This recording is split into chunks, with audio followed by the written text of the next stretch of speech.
The gate opened without ceremony.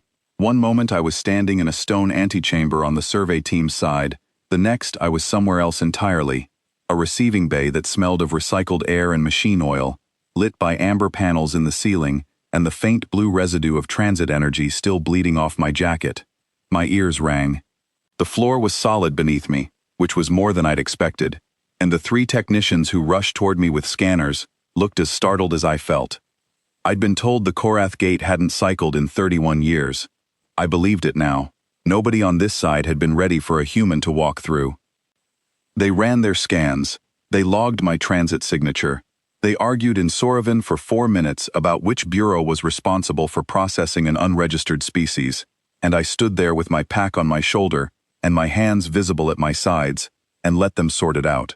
When they finally pulled up a translation protocol and asked me in passable standard trade tongue what my business was, I gave them the short version. Survey officer, retired, current contract, documentation and cartographic notation for the restored transit corridor. They wrote it all down twice. Then they assigned me an escort.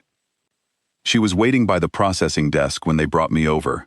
Medium height, gray-blue skin with a faint undertone of something deeper, like still water over slate.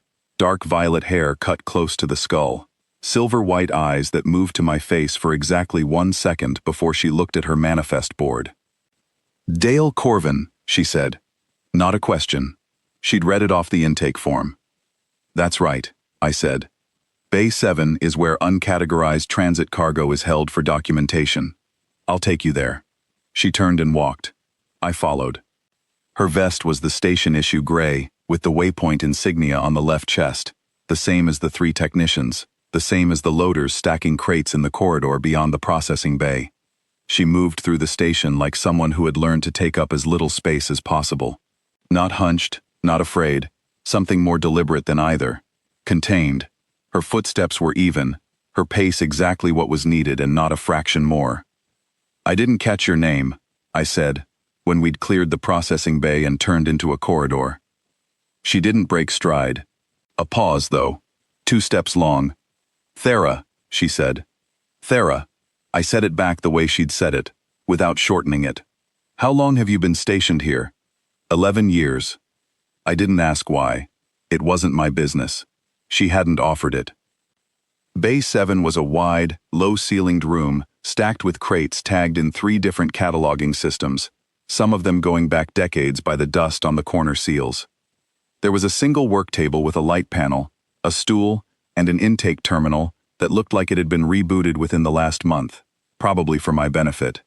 Thera set the manifest board on the table, pulled up the relevant index on the terminal, and walked me through the documentation protocol in the same quiet, efficient tone she'd used since the processing bay. Nothing wasted, nothing performed. After about 20 minutes, I noticed something. There was a crate at the back of the room with a stress fracture along its secondary seal, a hairline split that had probably been weeping slow pressure loss for years.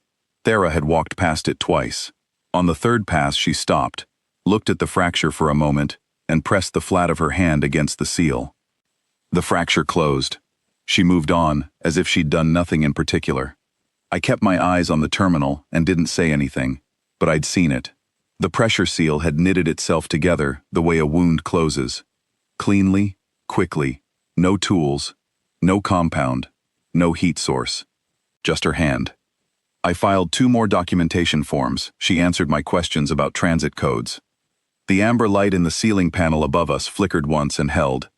Then I said, "Thank you for your time today. I mean that. You've made this considerably less complicated than it might have been."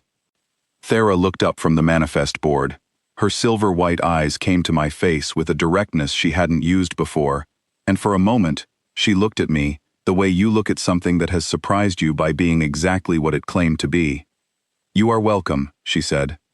That was when the corridor door opened, and 4 people in charcoal gray uniforms filed in. They weren't station workers. Their insignia were different.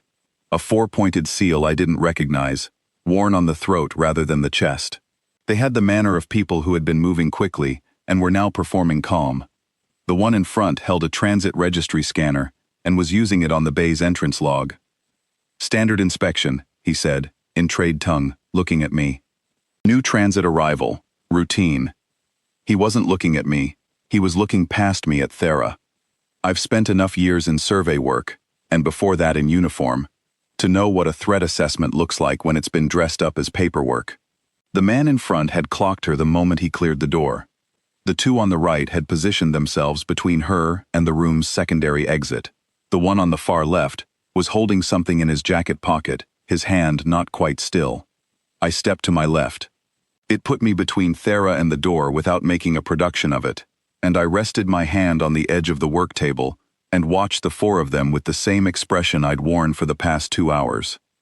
D's. Survey Transit, Dale Corvin, I said. Documentation contract. Korath Corridor Restoration Project. Is there something you need from me? The lead inspector's eyes moved back to my face. The gate pass notation indicates the Korath Arch made an active cycle. It did, I said. That's why I'm here. A silence. He looked past my shoulder at Thera again. I heard the sound behind me. A small, soft sound. The peel of an adhesive strip being removed from skin. The light changed. It started at her collarbone and spread. A tracery of pale gold threading up her throat, across her jaw, behind her ears, down her wrists. Not bright, not blinding. The way a seam glows in metal when the temperature inside it is exactly right. The tracery had the quality of something that had always been there and had simply been covered. The 4 conclave agents, because that was what they were, I understood that much now, went to their knees. Not one at a time, together. The lead inspector's scanner clattered to the floor beside him. Thera came around the work table and stood in the center of the room. She held the dampening patch in 2 fingers at her side, and she did not look at the 4 men on the floor. She looked at me. The seal that fused in the back of the room, she said. How long have you known? About 30 minutes. And you didn't ask. It wasn't my business, I said. The tracery at her throat pulsed once, very softly. Her silver-white eyes held steady. My name, she said, is Thera Vel Sorin, Empress in exile of the Soravan seat, daughter of the Korath line. She said it the way she had said everything else, quietly, without performance. I have not said that aloud in 11 years. I thought about that.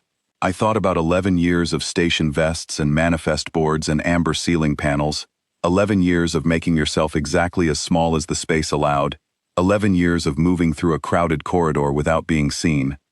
I'm glad you said it now, I told her. She looked at me for a long moment, and something in her face settled. Not relief exactly, something older than relief. The particular stillness of a thing returned to its proper position after being held wrong for a very long time. Behind her, the lead conclave agent had not moved from his knees. His forehead was nearly touching the floor. I picked up my transit forms from the table and straightened their edges and set them down again. I've still got about 2 hours of documentation to get through, I said. If you have somewhere you need to be, I can manage the rest on my own. Thera looked at the manifest board. She looked at me. Bay 7 is my assignment until the end of the cycle, she said. She set the dampening patch on the edge of the work table, picked up the manifest board, and found the correct index screen. The tracery at her throat held its quiet gold light, the same color as the amber panels overhead, and she stood in the center of the room, as if she had always been exactly this tall. I pulled up the next documentation form and got back to work.